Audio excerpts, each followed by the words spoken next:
Well, hey, what's up, guys? Man, we are so excited to get back together with you guys next week. Man, we miss you like crazy. I hope that your holidays have been awesome. I hope that you got to eat lots of yummy food and that you got awesome things like gifts and other things to play with. I hope that you spent some awesome time with your family and with your siblings and didn't want to kill each other the entire time. But we're so excited to get back together. But before we hop into this new series, I do have a couple announcements for you, a couple reminders for you. Number one is we are back to meeting in person next Sunday morning. So a week from today will be our first gathering back in person. So make sure you're here for that. It's going to be great. And also, we are going to be starting a new series today talking about vibes, or in another word, we'll be talking about our emotions. So let me ask you this question. What do you think of when I speak the word control? What is the first thing that comes to your mind? The first place where my mind goes when I hear the word control is video games. And here's why. Hear me out. So when I was younger, I grew up with all my cousins. I had no siblings, but I had like 9 cousins. And we hung out all the time. And we played a lot of video games, and one of our favorite video games ever was Mario Kart on the Super Nintendo or the Nintendo 64. And we loved playing Mario Kart.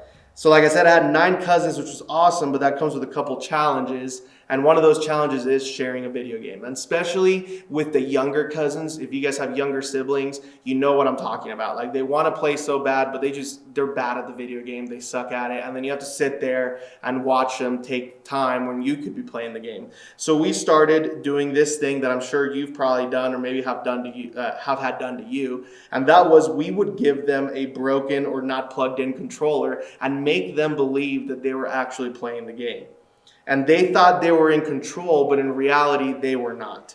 Now, maybe for you, control makes you think of your parents, your coaches, your significant other, your boss, the government, or that one bossy friend that kind of runs your group of friends. But regardless, because we all are human, we just kind of hate the idea of being controlled and being told what to do.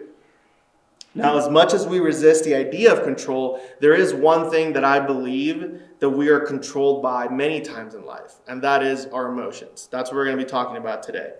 Think of little kids. You take their game or their snack or whatever they want away, and immediately chaos ensues. The anger, the hurt that engulfs them, and before you know it, it's red alert. The vibes with them changes real fast when they don't get what they want. Now, I'm sure you can look back at your emotions and think of a time that they got you in some hot water. Maybe you got mad at your parents and you talked back and now you're grounded. Or maybe you said some really mean things to your friends or your teammates and that ruined some relationships there. And if it was your coach, that might have ended up getting you on the bench. See, typically when emotions take over, decision making kind of sucks. Now, for the rest of this lesson, I actually want you to think of a negative emotion that takes over you the most often. Go ahead. Think of that emotion right now. It could be your anger. It could be your anxiety, your jealousy, your loneliness, your guilt. We all have one that we struggle with, if not more. The thing is, whatever yours is, you're probably really good at hiding it or containing it so people don't notice. Here's what I mean by that. At home, you get mad and you might slam doors or slam cupboards or something like that. But if your teacher makes you angry or your coach makes you angry, you're typically less likely to act out most of the time. So we can monitor emotions to a certain point, but what about the emotions that we can't? Is there another option other than monitoring these emotions? Now, one thing that I love about Jesus is that his teachings are useful both if you're a believer or if you're not. And he says there is more to monitoring that we can be doing. These teachings right here have the potential to actually set us free, which ultimately is what we want, right? We want freedom. We don't want to be controlled by anything, even our emotions. So Jesus is with his disciples and his closest friends, and these religious leaders come and ask Jesus a question, because that's always what they do. They would always come and ask Jesus these questions, trying to get him in this hard position, and it never worked out well for them, but they keep trying it. So this is what they say in Mark 7, verse 5. Why don't your disciples live according to the tradition of the elders instead of eating their food with defiled hands? In other words, why do your disciples eat before washing their hands? Why are their hands dirty before they eat? Now, that's pretty gross. And back in the day, something you should understand is that hygiene wasn't a very high priority. Water was a hot commodity, and the idea of taking that water and using it to wash your hands instead of drinking it would be crazy, unless you were a person that had a lot of money. So the Pharisees were concerned about what that meant when it came to being religious. They were accusing Jesus of breaking the law of the elders, which was actually passed down by word of mouth. Keep that in mind. The law of the elders was passed down by word of mouth. It was something that they spoke. There was also the written law, which came from Moses, and this was the 10 Commandments along with 103 other rules. The tricky thing, though, is that sometimes the oral law that was passed down from the elders by word of mouth would contradict with the written law that came from Moses. So Jesus, being Jesus, doesn't answer them straight up. He actually quotes Isaiah the prophet, and he says this in Mark 7, verses 6 through 7. Isaiah was right when he prophesied about the hypocrites, as it is written. These people honor me with their lips, but their hearts are far from me. They worship me in vain. Their teachings are merely human rules. Then he adds on to a bit more to make himself clear. You have to let go of the commands of God and are holding on to the human traditions. Mark 7:8. In another way, Jesus is calling them out. Jesus is telling them what is wrong with their thinking. You aren't trying to save people basically what he's saying is that they're not trying to save people anymore. They're not concerned with saving people by telling them the good news of God. They're actually just flexing the power that they have over them to stay in control, to make it seem like they're untouchable, like they're on top of everything. But that's not what God wants. He keeps going, Mark 7, verses 14 through 15. Listen to me, everyone, and understand this. Nothing outside of a person can defile them by going into them. Rather, it is what comes out of a person that defiles them. The fact that the disciples didn't wash their hands before they ate didn't make God mad, because God's bigger than that. God's bigger than that silly rule that they had back then. Back in those days, God provided the law over people because he had their best interest in mind. It's because he loved them. It wasn't to control them. Jesus is saying here that just like when you eat, whatever goes in has to come out. Free biology lesson for you guys. What comes out of a person's mouth, those are the things that defile them. That's what puts them in conflict with God. Because we aren't in conflict because we ate the wrong thing. We're in conflict because of what we say, and that what we say can hurt others. Now, you can make an argument that all of Jesus' teachings resonate around this idea of loving God by loving other people.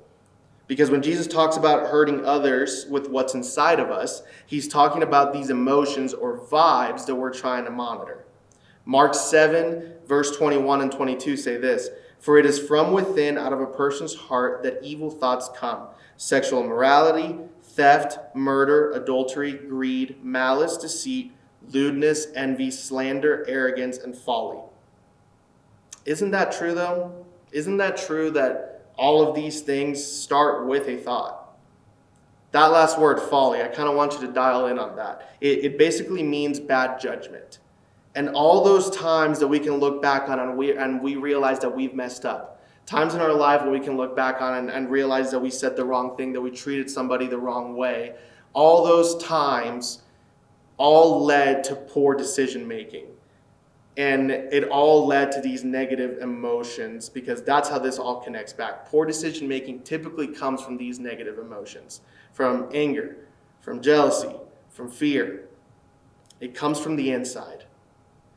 So for the next few weeks, we're going to be looking inward a little bit. We're going to be trying to form a habit of reminding ourselves that these emotions don't have to control us.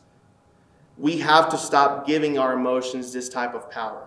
Now, let me be clear. Emotions are not always bad. They're part of being a human and part of figuring out life. But when they control us and make us do things that we're going to regret, that's when emotions become a little bit of an issue.